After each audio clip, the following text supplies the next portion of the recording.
Hello everyone, বর্ষার একটু ব্লগে আপনাদের সবাইকে স্বাগত। আর আজকে ছিল রিহানের স্কুলের আজকে খেলা ছিল, তো সেই মাঠে আমরা সকাল সকাল একদম চলে এসেছি। আর ওই দেখো ওর বাবার সাথে কি যেন একটা গল্প করছে ওখানে দাঁড়িয়ে দাঁড়িয়ে। তো ওদের এখন পিটিটা মোটামুটি শুরু হয়ে গেছে, আর এখন হবে পতাকা উত্তোলনটা হবে।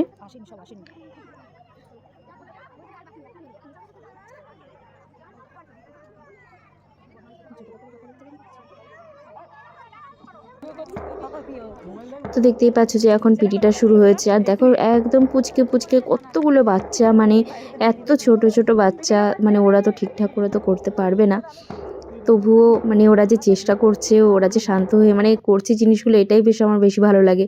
আর এটাকে দেখো, রিহানটাকে দেখো, ওই যে লাইন থেকে ঠিক বের হয়ে যাবে বন্ধু যারা মোটামুটি ও নড়বে না এখান থেকে। তো দেখো লাইনের বাইরে থেকে মানে হাঁটা শুরু করে দিয়েছে। তো যাই হোক, মানে ওরা যে এত ছোটোবেলায় ওরা স্কুলে যাচ্ছে, এটাই আমার কাছে অনেক বড় একটা ব্যাপার, যে ও এই টাইমে পড়াশোনা করছে, স্কুলে যাচ্ছে শান্ত হয়ে, মানে এটাই অনেক বড় পাওনা একটা।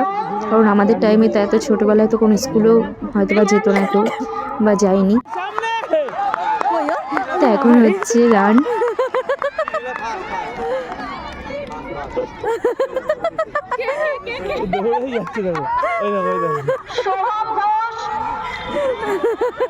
আর দৌড়াতে হবে না, চলে এদিকে আসো।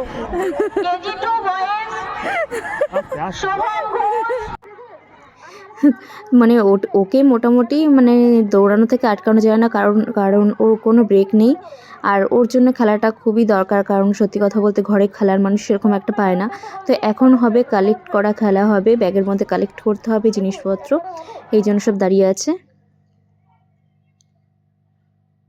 তো দেখো ও মোটামুটি ও সব কিছুই করেছিল, কিন্তু মাঝখান থেকে ব্যাগের চেনটা আটকায়নি। তো যদিও ও অনেক ছোট, এটা ওকে শুধু খেলাটা যাতে ও মানে এনজয় করতে পারে খেলাটা, এই জন্যই সবথেকে বড় বড় জিনিস এটা আমার কাছে। কারণ এখন কিছু হোক বা না হোক সেটা আমার কাছে একদমই ম্যাটার করে না,